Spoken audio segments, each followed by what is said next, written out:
Bonsoir à tous. Bienvenue sur Extrême Météo pour un direct live. Ça fait pas mal de temps qu'on n'a pas fait de live ensemble, hein, je dirais. Écoutez, c'est l'occasion, hein, ce soir, hein, de parler un petit peu des sujets que vous souhaitez aborder, hein, sans filtre.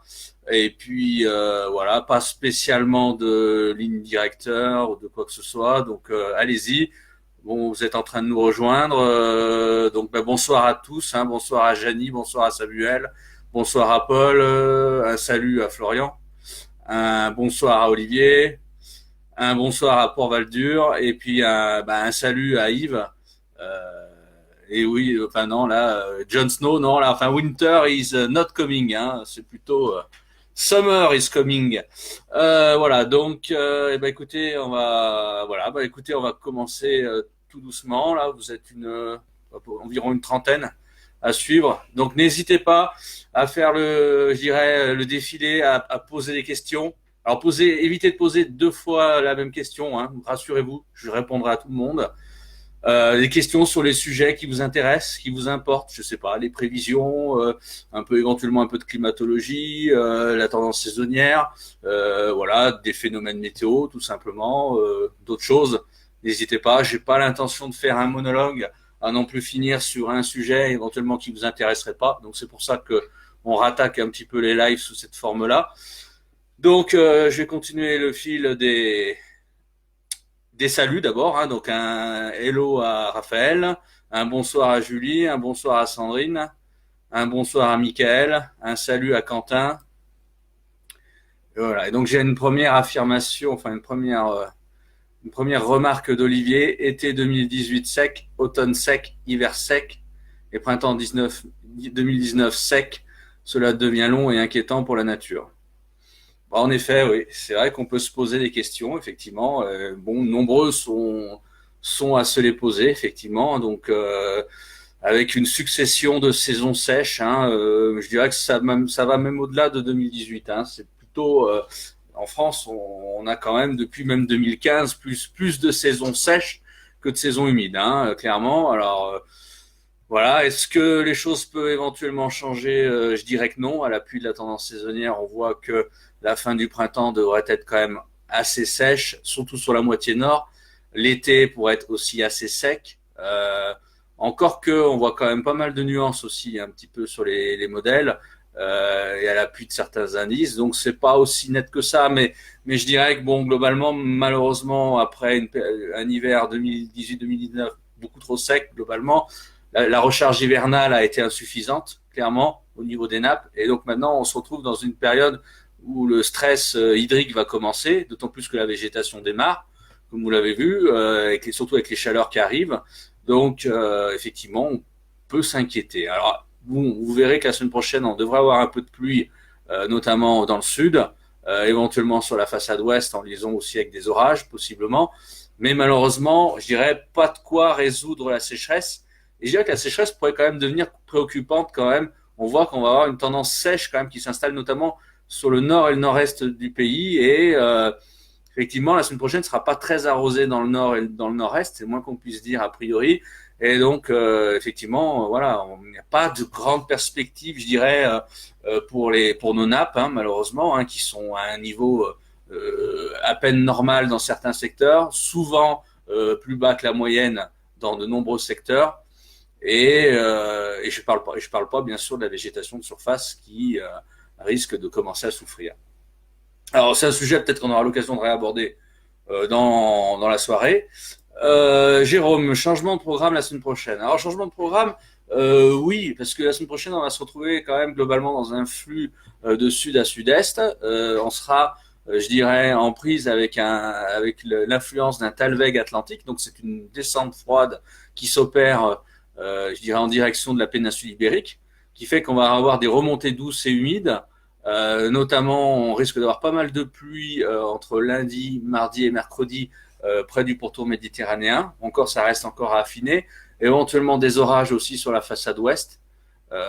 Voilà, mais effectivement, ça tend à se modifier un petit peu, hein, avec des températures qui seront douces a priori jusqu'à mardi, douce, même relativement chaude. Après, on, éventuellement une baisse régulière au fil des jours, mais on n'aura pas la grande fraîcheur comme on a eu, par exemple, le week-end dernier, quoi. Hein. Donc, effectivement, on a plutôt un changement de temps vers un flux plutôt orienté sud-sud-est. Alors, surtout, bien sûr, vous avez peut-être dû le voir aujourd'hui sur les réseaux. Ne vous embarrassez pas, allez laver vos voitures parce que on risque d'avoir des remontées sableuses du Sahara, donc ce week-end et même lundi. Et donc, vous risquez de retrouver vos voitures en piteux état. Donc, ne perdez pas votre temps à aller nettoyer vos voitures, hein, parce que si elles sont dehors, après derrière, elles seront souvent dégueulasses. Donc voilà. Alors, bon, à voir. Après, je pense qu'en fin de semaine prochaine, si on se projette un peu, on aura un temps qui aura tendance un petit peu à s'améliorer en fin de semaine, jeudi, vendredi, mais surtout par la moitié sud, alors que la moitié nord, a priori, on devrait rester dans un temps plus instable. Mais bon, l'indice de confiance c'est quand même pas très très bon pour la fin de semaine. On voit qu'on a une prévisibilité qui devient faible au-delà de mercredi, jeudi, vendredi. Donc, ça reste encore à affiner, quoi. Hein. Raphaël, que penses-tu du risque orageux prévu ce week-end? Ben, le risque orageux, je t'invite déjà à aller voir la publication qui a été faite tout à l'heure concernant demain. Je ne vais pas trop revenir dessus. Demain, un petit risque orageux effectivement du centre-ouest au massif central, plutôt sous la forme d'orages isolés de nature monocellulaire, donc avec éventuellement de bonnes averses, peut-être très localement des petites chutes de grêle, éventuellement des quelques rafales de vent. Mais encore une fois, demain, ça sera un risque orageux qui sera très très limité, isolé, surtout entre le massif central et le centre-ouest, en allant donc, c'est-à-dire en allant vers les pays de la Loire notamment, en allant vers la Vendée aussi, le Poitou, Charente, donc Limousin également, Auvergne. Voilà, donc demain éventuellement un petit risque orageux aussi en tout début de matinée, il me semble, demain matin vers le bassin parisien, donc ça sera plutôt sous la forme d'averses localement orageuses. Éventuellement un petit risque orageux demain sur le massif pyrénéen, peut-être un coup de tonnerre possible sous une averse sur le Jura, mais c'est même pas sûr. Donc voilà un petit peu pour demain, pour dimanche, j'ai pas regardé dans le détail parce que le risque orageux, ça se fait un petit peu, je suis désolé de le dire, ça se fait un petit peu au jour le jour. Regardez, je n'ai pas tellement l'habitude de regarder à très longue échéance les risques orageux. Je les regarde souvent pour le lendemain, mais enfin dimanche, le risque orageux, me semble-t-il, se cantonnerait plutôt au sud-ouest du pays, mais serait très limité. Hein. A priori, encore une fois, que des orages isolés, pas grand-chose de particulier. À mon avis, une activité orageuse qui sera moindre dimanche par rapport à demain. Donc voilà, donc ça reste encore une fois c'est pas une dégradation orageuse généralisée, hein, ça reste des orages isolés, plutôt d'évolution diurne, hein, notamment à cause, je dirais, du réchauffement en cours de journée, parce qu'on a un peu d'air froid en altitude qui finalement se confronte avec des basses couches qui deviennent chaudes. Donc on a ce qu'on appelle nous un resserrement des gradients thermiques, ce qui fait que ça engendre de la convection, l'air chaud s'élève, ça cumulifie comme on dit, et puis on arrive à donc des beaux cumulus, des beaux choux-fleurs que vous voyez dans le ciel et qui peuvent aboutir à une averse ou un orage. Donc voilà, donc rien de très très très sérieux, quoi. Hein. Olivier qui me dit on ne voit toujours pas de pluie. Bah j'en ai parlé à l'instant. Donc la pluie, on l'aura la semaine prochaine certainement, plutôt dans le sud encore une fois, plutôt près de la Méditerranée effectivement, notamment entre lundi, mardi et mercredi. Mais c'est vrai que sur la moitié nord, ça sera pas franchement très arrosé, c'est le moins qu'on puisse dire, peut-être quelques averses, éventuellement un orage. Voilà, encore une fois, c'est plutôt la moitié sud qui risque d'être servie. Et c'est vrai que pour le nord et le nord-est, ça reste quand même relativement sec. Encore que mercredi, on va surveiller quand même les remontées méditerranéennes sous forme vraiment de pluie soutenue et assez continue, qui pourrait remonter quand même de PACA en direction de Rhône-Alpes et en direction de Bourgogne, éventuellement Franche-Comté, et même peut-être la Champagne. Mais bon, encore, ça reste affiné parce qu'on parle de mardi. La prévisibilité est relativement limitée quand même, parce qu'on est quand même en face d'une situation de Talweg sur le proche Atlantique qui est pas complètement cernée par les modèles. Donc, ça reste tout ça à confirmer, quoi. Hein. Alors, risque orageux demain dans le centre-ouest, qu'en penses-tu? Je viens de répondre. Peut-on craindre d'ores et déjà des orages violents? Bon, je pense pas, non. Non, non. Pour moi, c'est des orages d'intensité faible à modérée, notamment demain et puis dimanche. Alors localement, il peut tomber une bonne averse, hein, je dis pas, ça peut éventuellement ruisseler localement si ça tombe bien, mais rien de très sérieux pour l'instant en termes d'orage violent. Ce qu'il faudra surveiller quand même, c'est surtout les pluies orageuses, encore une fois, sur le pourtour méditerranéen, entre lundi, mardi et mercredi. C'est plutôt là qu'il faudra surveiller. J'ai pas regardé réellement les intensités, je dirais, mais ça pourrait cumuler quand même pas mal, notamment près des Cévennes avec un flux de sud-est. Mais ça va être encore à affiner. C'est encore un tout petit peu tôt ce vendredi pour être pleinement affirmatif sur ce potentiel. Mais bon, il faudra surveiller quand même des pluies orageuses assez fortes entre lundi et mercredi près du pourtour méditerranéen. J'ai l'ami Florian qui nous fait remarquer un hiver exceptionnellement sec pour le littoral méditerranéen, après une année 2018 record sur le plan des pluies, seule année excédentaire sur le plan des pluies depuis 2015. Oui, tout à fait. Donc voilà, ça corrobore un peu ce que je disais. C'est vrai que on a globalement des difficultés, je dirais, dans toutes les régions françaises, à cumuler plusieurs saisons plus ou moins humides. Et voilà. Donc 2018 effectivement avait été une année record sur le plan des pluies sur le sud, notamment le pourtour méditerranéen, et également en Corse aussi, une très bonne année. Plus globalement sur la moitié sud, c'était plutôt pas mal. Mais voilà, les choses. Bon, ça faisait suite quand même à une année 2017 qui avait été très sèche, je dirais, sur le littoral méditerranéen et sur d'autres secteurs. Et on a quand même globalement du mal, je dirais, à l'échelle globale, à l'échelle nationale, pour avoir des saisons humides qui se succèdent, quoi. Donc voilà, tout est là en fait. Hein. Donc Julie qui me dit en Normandie canicule peut-être pour juillet août. Ouais, possible. Il y a un risque, hein, effectivement, dans le cadre d'un été qui serait quand même plutôt chaud, il faut le dire. Donc j'ai remis à jour ce matin la tendance saisonnière. Donc oui, en effet, bon, il va falloir surveiller. Hein. Après, bien sûr, ça reste de la tendance saisonnière. On reste dans les grandes lignes.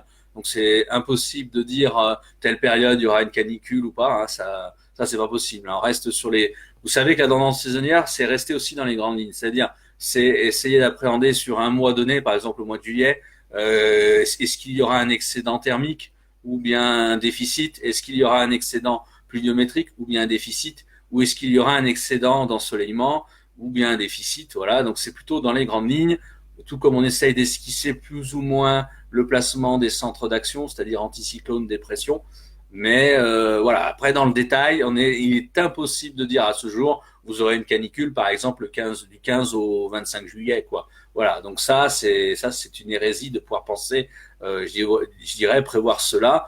Mais il y a un risque de canicule réel, je dirais, sur la saison estivale hein, cette année à nouveau, hein, entre juin, juillet et août. Voilà. Pascal qui me dit oui, nous on a un risque d'orage pour demain soir en Saône-et-Loire. Ouais, tout petit risque. Hein. La Saône-et-Loire me paraît plutôt plus ou moins à l'écart quand même du plus gros, éventuellement peut-être sur l'ouest du département en allant plus vers effectivement l'Auvergne. Mais c'est vraiment un petit risque, hein. Franchement. Hein. Voilà. Florian qui nous dit de grosses quantités de pluie à prévoir sur certaines régions, des orages diluviens. Non, encore une fois, plutôt sur le pourtour méditerranéen éventuellement. Hein. Moi, je vois pas de gros orages très violents sur d'autres secteurs pour l'instant, tout du moins ce week-end. Après, lundi, mardi, mercredi, il faudra voir. C'est peut-être encore un peu tôt pour se prononcer, mais on va pas commencer à crier au loup, quoi. Hein, voilà. Donc, et de toute manière, on a besoin d'eau. Même si c'est des orages, je dirais que le peu qui tombera sera toujours bon à prendre. Alors bien sûr, on préférera éviter des dégâts et des débordements et des inondations, bien entendu. Euh, Vers un été neigeux, ouais, ça doit être une belle blague, ça. Un été neigeux et pluvieux ou été, ouais, je comprends pas bien là. Ou été 2003 et sécheresse 2005, lol, le problème est dû à un blocage anticyclonique. Bah, en général, quand on a des problèmes de sécheresse, c'est souvent quand on a des problèmes de blocage anticyclonique. Hein. L'un va avec l'autre, quoi. Hein. Donc, en général, voilà, on a une succession effectivement de blocages anticycloniques depuis moi je dirais même depuis quelques années quoi hein, plus ou moins alors même si on a eu des périodes dépressionnaires mais effectivement on a quand même une récurrence de blocage anticyclonique hein, clairement quoi. Rien de sec sur une large moitié ouest. En effet, il y aura certainement des averses et des orages. De gros orages à prévoir sur le sud-ouest et la moitié sud, de gros orages à prévoir la semaine prochaine. Franchement, tu vas vite en besogne à parler de gros orages. Effectivement, des risques d'orage assez importants avec éventuellement de bonnes pluies orageuses sur le pourtour méditerranéen et la Corse. Mais pour les autres régions, ça reste pas si net que ça, hein. Donc de gros orages, je demande à voir, hein. Rien de bien sec tout de même là où les orages passeront. Euh, Raphaël qui nous dit qu'il faut demander à Régis, il va nous dire combien d'impacts vont avoir lieu la semaine prochaine. Bon, ça, on s'en fout. Bonsoir à Julien. Florian, une semaine très pluvieuse et orageuse sur le sud-ouest et le sud la semaine prochaine. C'est ce que j'ai dit, donc c'est ce que tu répètes pour la énième fois. Michael, quelques orages monocellulaires et multicellulaires, probablement dans le sud-ouest ce week-end, mais très localisés. Ouais, c'est ça, exactement. Plutôt du monocellulaire, tout à fait. Pas tellement du multicellulaire parce qu'on n'a pas réellement le dynamisme et puis les cisaillements qui peuvent permettre d'avoir des orages multicellulaires, mais du monocellulaire, c'est possible entre demain et dimanche. Le sud-ouest, un peu plus dimanche quand même, mais un risque qui reste, encore une fois, je dirais, très mesuré, quoi. Euh, Erwan qui nous dit Pays de la Loire sympa sur les modèles. Alors, sympa pour les orages éventuellement demain, ouais, quelques orages, encore une fois, on va dire isolés, d'évolution dure, par réchauffement, mais voilà, ça sera pas non plus la folie, quoi, hein. On n'est pas encore je dirais, dans le vif du sujet au niveau des orages, du moins pour ceux qui les attendent, quoi. Donc un salut à Quentin. Un salut à l'ami Kevin, mon collègue. Voilà, écoutez, je suis déjà arrivé au bout des questions. Dis donc, en 18 minutes, incroyable. Ça change de l'hiver. L'hiver, c'est beaucoup plus soutenu, hein. Quand j'ai fait des lives au mois de décembre, janvier, c'était des rafales de questions. Voilà, vous étiez nombreux, hein. Bon, c'est sûr que la saison hivernale est la saison qui est de loin intéresse le plus je dirais, les passionnés de météo. Après, quand on arrive au printemps, l'été, ça passionne beaucoup moins, sauf ceux qui aiment les orages, hein, qui sont souvent présents. Mais c'est vrai que globalement, voilà. Mais bon, c'est pas grave, il n'y a pas de souci. De toute manière, si vous êtes à court de questions, on pourra éventuellement, je ferai peut-être un petit monologue sur un sujet ou éventuellement on pourra stopper. Mais voilà, bon, je vois d'autres questions qui sont quand même en train d'arriver, donc je ne m'emballe pas. Émilie qui me demande bonsoir, et pour la Normandie la semaine prochaine. La Normandie ça serait plutôt mitigé, on va dire, la semaine prochaine, avec éventuellement, suivant des jours, un risque d'averse et possiblement orageuse. Mais encore une fois, c'est pas très organisé pour la Normandie, donc ça sera pas franchement du mauvais temps, hein. Il voudra justement, ce sera mieux en Normandie que sur le pourtour méditerranéen, hein, pour profiter un peu de quelques rayons de soleil. Il fera plutôt quand même doux à chaud en Normandie la semaine prochaine. On a une situation inversée en fait, Émilie, hein. La moitié nord sera plus favorisée quand même la semaine prochaine que la moitié sud. Voilà. Donc ça arrive assez fréquemment au printemps, notamment à cette époque, mais ça sera pas, voilà. Par contre, risque d'averse ou éventuellement d'orage suivant les jours, et ça, encore une fois, on insiste bien, ce sont les averses, ça reste quelque chose de localisé souvent, donc c'est difficile d'émettre des prévisions très précises à 2-3 jours, je dirais pour notamment pour la Normandie, hein. Par contre, ce week-end, il va faire très beau en Normandie, donc profitez-en, quoi, hein. Voilà. Alors, c'était pas mal lundi dans le Pays Basque. Oui, concernant la dégradation orageuse, ouais, j'imagine. Ouais, oui, effectivement, il y a eu un bel Arcus qui arrivait sur Biarritz, qui après notamment s'est étendu vers le Béarn et vers les Landes, effectivement. Donc c'était une belle petite première dégradation orageuse, effectivement, avec de bonnes pluies, une activité électrique qui était pas négligeable, notamment entre, je crois, Pays Basque, Landes, principalement. Voilà, donc j'ai pas complètement suivi de très près. En semaine, c'est un peu compliqué, mais effectivement, c'était une première petite dégradation orageuse, pas vilaine, on va dire. Salut Fabien, y aura-t-il de la neige dans mon jardin à Nice le 14 juillet? Ouais, ça c'est le genre de questions qu'on a effectivement l'hiver. Euh, alors, Erwan qui dit c'est histoire de faire 2-3 photos de coups de foudre, mais sans plus.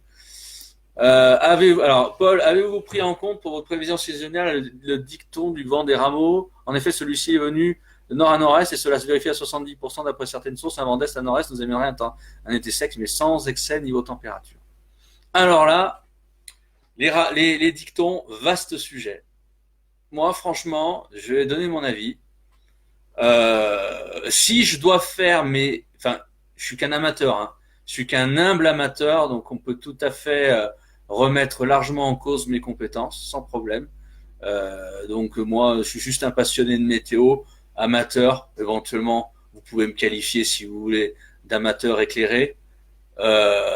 Mais par contre, dans ma méthodologie, honnêtement, si je devais prendre en compte les dictons, mais mais franchement, mais où va-t-on quoi? Enfin, je veux dire, mais voilà, je ferais comment si je devais intégrer les dictons dans mes tendances saisonnières quoi? Alors, je veux bien que certains dictons soient pas complètement faux, je l'entends, mais enfin, prévoir, je dirais, dans la tendance saisonnière, le vent, enfin, prendre en compte le vent des rameaux par rapport à toute une globalité de données qu'on peut avoir par rapport à des indices, par rapport à des modèles, par rapport à des situations je dirais, qui ont attrait même à des situations globales à l'échelle mondiale, voilà, dont on tient compte dans les paramètres je dirais, fixer une tendance saisonnière. Mais si je dois en plus intégrer le vent des rameaux, en me disant, oh, le vent des rameaux, c'est 70% de réussite. Mais non, enfin non, moi je trouve ça complètement, excuse-moi du terme, Paul, stupide. Je dis pas que c'est pas, je dis pas que c'est faux à 100%. Je ne dis pas ça. Ça peut éventuellement être un petit indicateur. Mais enfin, passer son temps à se fixer à des dictons, voilà, non, et honnêtement, on en fait beaucoup autour des dictons, parce que bon, il y a des croyances populaires, bien sûr. Alors les croyances populaires, on peut pas toujours lutter contre, hein, je dis pas. Effectivement, on avait nos anciens, ils n'avaient pas de modèle numérique, ils n'avaient pas de plein de choses. Ils arrivaient quand même des fois pas si mal se débrouiller par rapport à certains aspects en observant le ciel, en observant la nature surtout, le comportement des animaux, des oiseaux et tout. Enfin, je suis, non, je suis pas du tout axé sur le dicton du vent des rameaux. Ok. Hein. Alors effectivement, je pourrais dire éventuellement, le vent venait de nord à nord-est. Est-ce que on pourrait retrouver ça pour cet été? Bah, il se trouve que finalement, il y a quand même concordance parce que cet été, on a a priori, on aurait plutôt une situation, je dirais assez majoritaire de blocage anticyclonique entre le nord entre le nord et l'est de l'Europe. Donc voilà, donc ça pourrait éventuellement nous mettre, si ça va bien sur le nord de l'Europe, éventuellement dans un vent de nord-est de temps en temps, vent d'est à nord-est. Bon, enfin voilà quoi. Bon, ça reste quand même un peu l'edge pour voilà. Moi, honnêtement, j'en tiens pas compte du tout quoi. Voilà. Alors Raphaël qui dit impact pas mal noyé mais belle ambiance avec quelques impacts à l'avant et bel Arcus. Ok. Va-t-on avoir de la pluie dans la Loire car hiver assez sec? Bah, encore une fois des averses ou des orages donc voilà, donc rien de particulier, enfin rien de franchement, je dirais hyper emballant en termes de précipitation pour la Loire. Hein. Moi, je parle du département de la Loire, hein, bien sûr. Hein. Moi, j'habite dans le Rhône, donc j'habite juste à côté, mais je vois pas, moi, franchement, à part un risque d'averse et d'orage, peut-être la semaine prochaine, je vois rien de si faramineux que ça. Pas a priori vraiment de précipitation tellement durable. Encore que, on va quand même surveiller mercredi. Mercredi, il y a cette remontée méditerranéenne qui pourrait donner pas mal de pluie. Faut voir, ça reste loin. On est vendredi, on parle pour mercredi dans une situation qui est quand même pas encore globalement cernée. Donc, je sais pas. On va affiner ça de toute manière. Hein. Mais bon, on va pas désespérer. Il pourrait avoir quand même un peu de pluie. Mais moi, je vois rien de faramineux pour l'instant. Hein. Je dis bien pour l'instant. J'ai la mini qui me dit as-tu regardé l'évolution de El Niño, qu'en penses-tu? Bah El Niño est en train comme tu as dû remarquer, enfin on en avait déjà discuté tous les deux, El Niño il fait un peu pchit hein, on va dire parce que bon, on a un petit El Niño, c'est-à-dire on a effectivement des températures je dirais de surface au niveau des SST sur le Pacifique zone 3-4 qui effectivement concorde avec une phase El Niño, mais enfin concorde sur une phase El Niño plutôt faible, et on voit que les perspectives sont quand même plutôt déclinantes. On voit que l'atmosphère a pas pris un pli El Niño en termes de correspondance, je dirais, au niveau des centres d'action. Et donc, on voit d'ailleurs que le Niño, enfin, moi je me réfère au modèle, hein, d'après les dernières modélisations, notamment du bureau australien de la météorologie, et ben on voit que ça a tendance quand même à se tarir plus ou moins quand on va arriver à l'été, donc hiver pour l'hémisphère sud, et encore plus au printemps. Donc ouais, ça reste quand même un El Niño, un petit El Niño qui n'a jamais finalement pris et qui visiblement ne prendra pas cette année, enfin du moins n'ira pas vers comme on peut dire, un super El Niño, quoi. Voilà, donc c'est pas d'ailleurs pas exclu qu'en fin d'année on arrive à une neutralité, quoi. Voilà. Bon après je suis franc avec toi, Yves, j'ai pas regardé non plus tellement dans le détail tout ce qui a attrait El Niño ces derniers temps, plutôt préoccupé par d'autres choses, même au niveau de la météo, plutôt en train de regarder, on va dire d'autres choses, quoi. J'ai Florian qui nous dit programme formation cyclonique en Atlantique Nord pour les 10 prochains jours, ce serait la 4e consécutive d'une saison précoce. Alors, j'ai pas suivi ça de trop près. Bon, Florian, c'est son domaine. Lui, il a l'habitude de regarder tous les jours, on va dire. Donc, je lui fais confiance. J'ai entrevu effectivement un petit quelque chose aussi. Donc, je confirme ses dires. Mais on verra, on va suivre, hein. On va suivre. Tout comme on pourrait avoir effectivement, et j'en parlais également avec Florian, on pourrait avoir un dernier petit phénomène cyclonique possible dans les 10 prochains jours aussi, dans l'océan Indien, dans le sud de l'océan Indien, notamment vers les Seychelles possiblement, parce qu'on a une phase, ce qu'on appelle nous d'oscillation de Madame Julian active, qui va engendrer normalement une phase propice à la convection. Donc quand vous savez, les phénomènes cycloniques partent à la base souvent d'amas orageux, hein, où il y a de la convection, et donc il faut de la convection pour avoir cyclone. Donc du coup, ça paraît possible, pas sûr du tout, hein, mais possible d'avoir un dernier petit phénomène cyclonique sur l'océan Indien, dans le sud de l'océan Indien. Et pour l'Atlantique Nord, comme le disait, je dirais Florian, ça paraît aussi possible, bien que ce soit pas sûr du tout, hein. Voilà. J'ai Pascal qui dit donc s'il n'y a pas d'orage, peut-on avoir quand même une bonne ambiance orageuse, je veux dire avec de beaux nuages style cumulonimbus. Ouais, oui, vous pouvez, de toute manière, vous pouvez très bien avoir un orage à 20 kilomètres de chez vous et puis en voir, je dirais, les cumulonimbus de loin, hein, effectivement, hein, bien sûr, 20 kilomètres, même parfois plus, hein, vous pouvez avoir des cumulonimbus à 100 kilomètres de chez vous, et voilà, et vous aurez une belle vue de cumulonimbus d'été, on va dire, quoi, donc oui. Alors, je suis désolé si je passe sur certains commentaires qui présentent pas des intérêts suprêmes pour essayer de répondre à tout le monde, hein. J'ai direct météolite. Bonsoir. La sécheresse alerte commence avec un mois d'avant. Qu'en pensez-vous? Merci à vous. Ce que j'en pense, c'est que c'est relativement inquiétant. Je veux pas bercer dans l'alarmisme ou dans le pathos, on va dire, mais je trouve que c'est relativement inquiétant parce qu'effectivement, pour le nord, pour le nord notamment, donc effectivement, et puis même le Pas-de-Calais, j'ai vu, enfin surtout le nord notamment. Et moi, je me mets en comparaison parce que moi j'habite dans le Rhône, à côté de Lyon, et nous c'est pareil, on est déjà en état d'alerte avec visiblement des restrictions d'eau qui sont possibles. Donc du coup, oui, effectivement, c'est tôt, on est quand même le 19 avril. Moi, je trouve que la végétation de surface a déjà par endroit. Je parle notamment au niveau de l'herbe, déjà des allures de mois de mai. D'un mois après, on a l'impression qu'on est déjà vers le 20 mai, quoi, où ça commence déjà un petit peu à jaunir légèrement, quoi. Donc, effectivement, bon, c'est quand même relativement préoccupant. Ça dit que on pourrait avoir un été quand même où on pourrait souffrir de la sécheresse, quoi. Parce que le problème, encore une fois, ce qui va se passer, c'est qu'on peut avoir des averses et des orages, effectivement, cette semaine, mais ça ne résoudra pas du tout la situation de sécheresse, parce que de toute manière, en plus, à cette époque-là, c'est la végétation qui en bénéficie. Alors, vous me direz, la végétation, elle a bien besoin d'eau aussi, donc tout ne sera pas perdu, quoi. Mais les nappes n'en bénéficient plus. Bon, on a souvent aussi, avec les orages, vous savez, des effets de ruissellement où l'eau a du mal à pénétrer.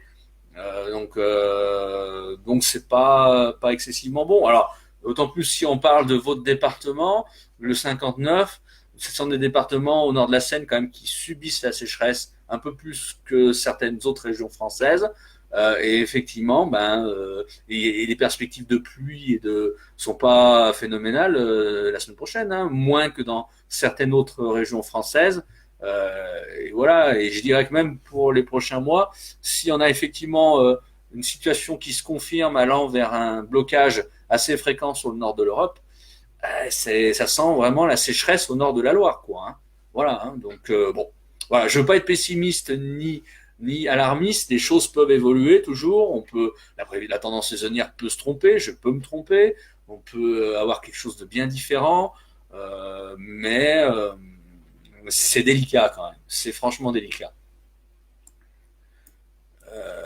Michael, si passion pour les cellules orageuses, mais ne pratique pas sur le terrain. De toute façon, retour anticyclonique probable fin de mois. Sur ce, bonne soirée à vous. Bon, on verra à la fin de mois, mais effectivement, ça a l'air plutôt peut-être de s'orienter vers le retour de haute pression. Hein. Encore que, voilà, on est quand même à des échéances quand même bien lointaines. Il va falloir voir comment ça va se dérouler avec ce Talweg là qui va finir par je dirais se retirer là plutôt avec des basses pressions qui vont se retirer plutôt vers l'Islande en fin de semaine prochaine. Donc voilà, on a effectivement des hautes pressions qui semblent vouloir revenir par l'Atlantique derrière. Bon, ça reste encore un peu loin. On va déjà passer le temps de. Déjà, je pense qu'à moyen terme, on va déjà évacuer cette situation de Talweg Atlantique entre mercredi et jeudi pour au plus tard, on va dire, pour y voir clair, quoi. Hein. Alors, Damien, bonsoir. Une situation de reprise d'un flux d'ouest assez dynamique après le passage de la goutte froide au large de la Bretagne est-elle possible? Bon, j'y crois pas trop honnêtement parce que on voit que les hautes pressions poussent comme des champignons sur l'Atlantique derrière. Ça pousse, ça pousse, ça pousse. Donc c'est pas du tout propice à un flux d'ouest. D'ailleurs, bon, de toute manière, on arrive à une époque où le flux d'ouest, déjà qu'il a été assez rare quand même ces derniers mois, même si on a eu quelques séquences. On arrive au mois d'avril, mai, c'est compliqué. Voilà, on risque plutôt d'être sous prédominance de haute pression ou entrecoupé, je dirais, de nous ce qu'on appelle de Talweg, de descente froide. Donc un Talweg,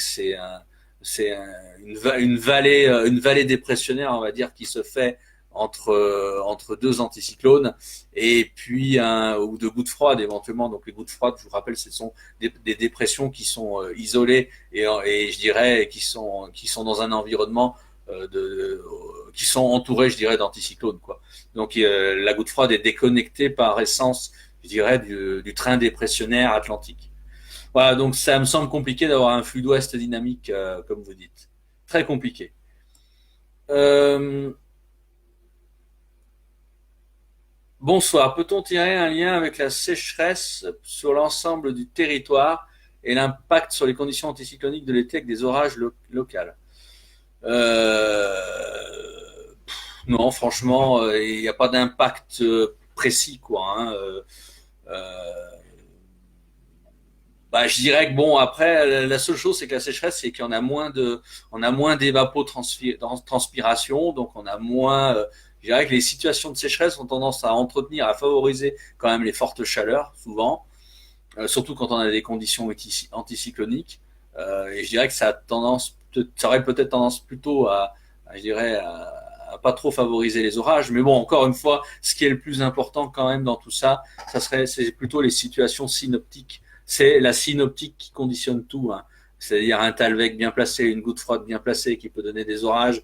C'est tout ça conditionne, je dirais, le temps avant les conditions je dirais, de surface, c'est-à-dire sécheresse, pas sécheresse. La sécheresse est simplement, elle peut éventuellement je dirais, peut éventuellement simplement avoir un impact, surtout sur l'évapotranspiration qui est plus faible et éventuellement un peu moins d'humidité. Mais voilà, rien ne compte plus, je dirais, que nous, ce qu'on appelle en termes météo la synoptique. Donc j'ai des remerciements. Merci à Jérémy. Euh, Est-ce que la saison orageuse 2019 sera aussi prometteuse que 2018? Très difficile, mais non, franchement, je ne sais, c'est très compliqué de répondre à cette question parce que d'abord, ça serait un peu démagogique de dire, de donner une réponse positive ou négative. On n'en sait rien. Encore une fois, tout dépend des synoptiques. Moi, simplement, si je fais une analyse terre à terre par rapport à la tendance saisonnière, c'est-à-dire vraiment terre à terre, moi, je dirais qu'elle paraît quand même, elle paraîtrait moins prometteuse que 2018. Vous me direz, c'est pas bien difficile parce que 2018, je vous rappelle qu'on a battu quand même le nombre d'impacts de foudre depuis, depuis je sais plus quelle année, je sais plus les statistiques en tête, mais 2018 avait été quand même prolifique. Donc 2019, moi, ce que je vois, si je m'appuie à la tendance saisonnière purement et simplement, moi, je vois déjà un mois de mai qui me semble peu orageux, mais bon, je peux me tromper. Un mois de juin qui me semble peut-être un peu orageux, surtout sur la moitié sud. Un mois de juillet qui me semblerait peu orageux, encore que peut-être sur les reliefs quand même, plutôt vers les Alpes notamment. Mois d'août qui pourrait par contre être bien orageux, notamment vers le sud-ouest, en remontant vers le nord-est. Mais bon, encore une fois, c'est très compliqué parce que les orages, ça engage. Il suffit que, voilà, exemple, il suffit qu'un mois soit par exemple, on peut avoir un mois anticyclonique comme le mois de mai. On peut avoir éventuellement, allez, sur 30 jours, on peut avoir 20 jours anticycloniques. Mais dans les 10 jours, si dans les 10 jours, on a, par exemple, une goutte froide bien placée sur le proche Atlantique ou un Talvec bien placé également sur le proche Atlantique qui nous génère un flux de sud-ouest, on peut avoir 10 jours très orageux. Et donc, du coup, au sein d'un mois supposément anticyclonique, on peut quand même avoir 10 jours très orageux. Donc du coup, voilà, donc c'est pour vous dire que la tendance saisonnière, elle est loin de tout dire et c'est certainement pas à l'appui d'une tendance saisonnière que on peut faire une prévision, on va dire, d'appréhension sur le potentiel orageux de la saison estivale, quoi. Ouais, c'est compliqué, très compliqué de répondre à cette question. Donc j'ai essayé d'y mettre les nuances et encore une fois, voilà, la tendance saisonnière. Moi, si je vous l'expose brut de brut, ça paraît un peu moins prometteur que l'année dernière, mais dans un mois précis, le mois de mai, juin, juillet, août, il peut y avoir des grandes disparités au sein d'un mois, où par exemple on peut avoir un mois majoritairement anticyclonique, mais si dans un mois majoritairement anticyclonique on a une phase plus instable, on peut avoir éventuellement beaucoup d'orages et ça fait monter les statistiques et on peut se retrouver au sein d'un mois plutôt agréable, quand même avec des phases orageuses qui n'auront pas été négligeables. Donc encore une fois, voilà, c'est compliqué, quoi. Compliqué d'en dire beaucoup plus. J'ai Erwan qui dit chaque saison orageuse est différente. Bah oui, oui, et en plus, elle est différente pas seulement sur le quantitatif, elle est différente suivant sur la nature des orages. C'est-à-dire, on peut très bien avoir une année avec des orages fréquents de marée barométrique, c'est-à-dire des orages qui se développent principalement près des reliefs, mais qui s'étendent souvent parfois sur les plaines environnantes et qui peuvent être stationnaires et qui peuvent donner de fortes pluies. On a eu ça l'année dernière, je vous rappelle, entre fin mai, entre la mi-mai et mi-juin, où on a eu beaucoup d'orages de ce type-là. On peut avoir des années où on a plus d'orages, on va dire, dynamiques, dans un flux de sud-ouest grâce à la présence d'un Talvec sur le proche Atlantique. Et donc à ce moment-là, orage dynamique, ça peut être orage multicellulaire, supercellulaire, avec du flux, avec de l'activité, avec pas mal d'activités. Donc voilà, tout dépend encore une fois de la nature des orages. Hein. Dans une saison, on peut avoir aussi un peu tout type d'orage, bien sûr. Hein. C'est pas spécialement une saison orage barométrique, une saison orage préfrontaux, on va appeler ça. Voilà, on peut avoir de tout. Et donc, je dirais que c'est pour ça que chaque saison est orageuse et différente. Hein. C'est-à-dire que on peut avoir des orages plus précoces une année. L'année dernière, ils ont été vraiment précoces l'année dernière. Hein, ça a commencé tôt. Cette année, c'est un peu plus laborieux. D'autant plus qu'on a eu cette année, on a eu plus d'orages d'air froid finalement en début jusqu'à maintenant, quoi. Hein, parce que finalement, on avait surtout de l'air froid en altitude et on n'était pas dans des conditions de franche advection douce. Donc voilà, bon, je peux nuancer à volonté, hein, parce que des nuances, il y en a tellement que voilà, on peut faire 1000 nuances au niveau des orages. Hein.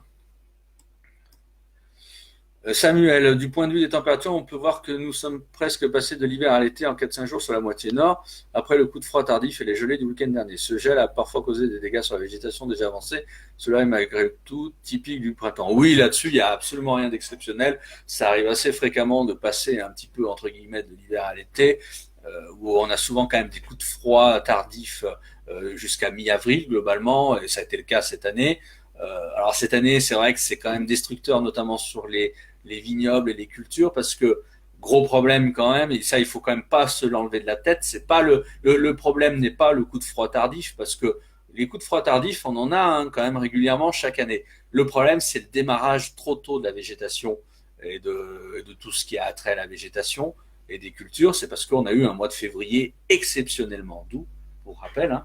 Je vous redis l'anomalie, mois de février, oui, c'était plus 2,2 degrés par rapport à la normale sur le mois, donc ce qui est assez colossal en plein mois de février. On a eu un mois de mars quand même qui a été quand même souvent agréable, même s'il a plu pas mal par séquence, notamment en début de mois au nord de la Loire et plus globalement sur la moitié nord. Mais il a fait doux aussi au mois de mars, hein, plus 1,4 degrés par rapport à la norme. Donc tout ça a démarré très précocement.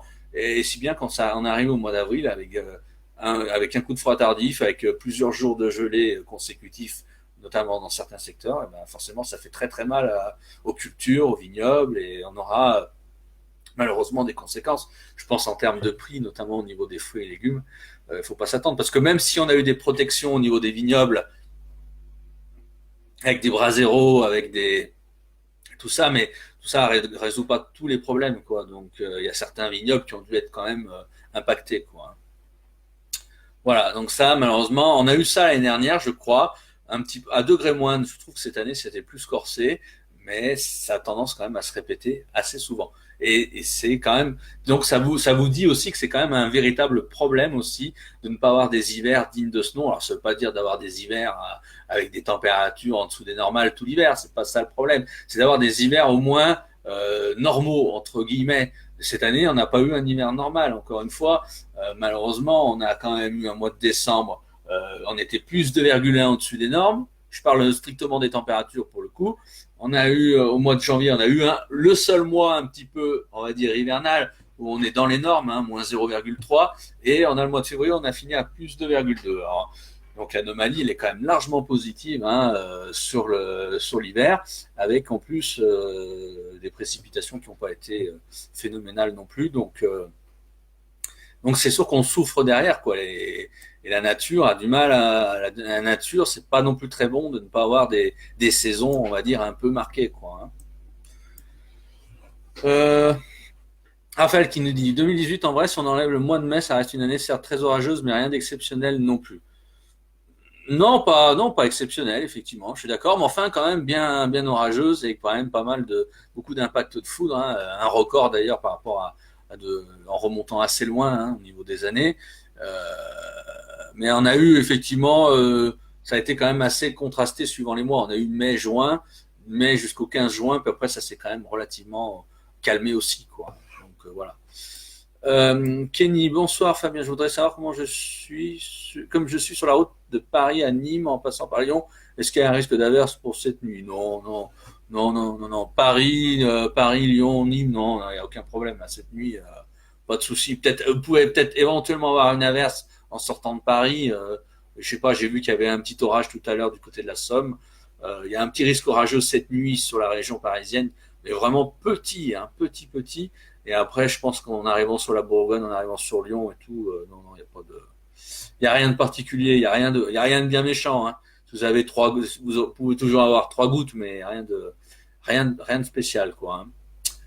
Hein. Florian, on a eu plusieurs records absolus mensuels à travers le pays sur plusieurs paramètres convectifs l'année dernière. Oui, bah, c'est le sens de ce qu'on disait aussi, quoi. Hein. J'ai les remerciements de Sébastien, mais merci à vous. Gerwan qui dit le vin va faire mal niveau prix. Oui, je pense, ouais. Je pense aussi. J'ai Florian qui nous dit il faut pas oublier les orages du 29 avril 2018, les orages tornadiques en début janvier, l'épisode méditerranéen exceptionnel de début août 2018, l'épisode de trêve en octobre, le nombre record de total de tornades observées sur le littoral méditerranéen et la Corse, etc. 2018 n'a pas été aussi modéré qu'on le pense sur le plan des orages importants. Oui, oui, complètement d'accord. Bon, après, moi, je suis pas là pour faire le bilan. C'est bien que tu fasses 3 lignes là-dessus. Moi, je suis pas là non plus pour faire le bilan de toute l'année 2018. Effectivement, il y a eu tous ces événements. Ça a été une année très, très riche sur le plan des intempéries, globalement, sur les orages, les pluies, sur même les tornades, effectivement. Ça a été riche aussi sur le littoral méditerranéen et la Corse et sur pas mal de choses, quoi. Mais voilà, quoi. Voilà, bon, ça a l'air de se calmer un petit peu. Le 29 avril, ça oui, je m'en rappelle, tornade près de Nancy.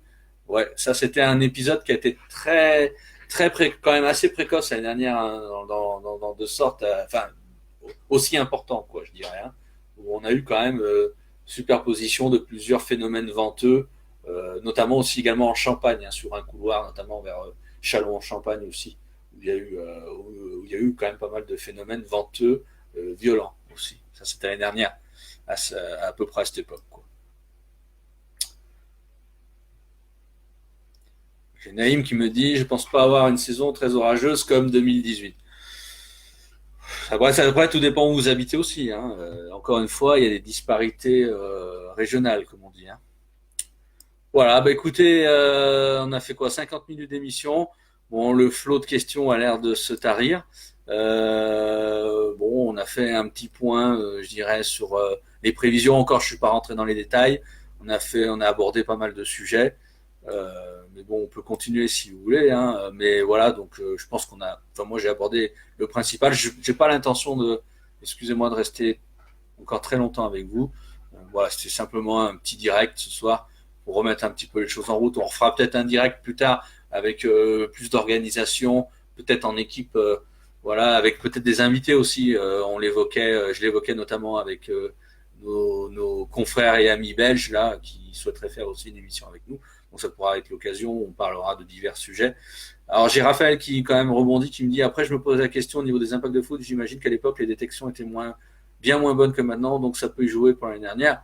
Oui, oui, certainement. Alors moi, je suis pas un spécialiste de la question, hein, sur tout ce qui est Blitzertung, Boltex, sur tous ces, tous ces appareils pour recenser les impacts. Mais je pense qu'il y a eu quand même effectivement des évolutions suivant les années. C'est sûr que des relevés qui datent de ces dernières années sont certainement plus crédibles et précis que des relevés qui ont eu lieu je sais pas, il y a 20, 30 ans, hein, j'en sais rien, j'ai pas l'expérience là-dessus, donc, mais effectivement, on peut tout à fait s'imaginer cela, effectivement. Euh, voilà, Florian qui me dit comme tous les phénomènes, on parle du nombre de tornades exceptionnels pour la région où je vis, mais il faut aussi prendre en compte que par le passé, on avait beaucoup plus de mal à les recenser. Oui, en effet, le recensement s'est quand même énormément amélioré pour tous ces phénomènes, grâce aussi également alors la présence, je dirais, l'intérêt par rapport au phénomène, le fait qu'il y ait plus d'enquêteurs et de recenseurs, mais le fait aussi qu'il y ait plus de chasseurs d'orage, globalement, et aussi l'essor, bien entendu, des nouvelles technologies et de tout ce qui est caméra, appareil photo numérique, voilà, et j'en passe et des meilleurs, comme on dit. Euh, voilà, écoutez, je pense qu'on a à peu près fait le tour. Pour quand la chaleur? Maintenant.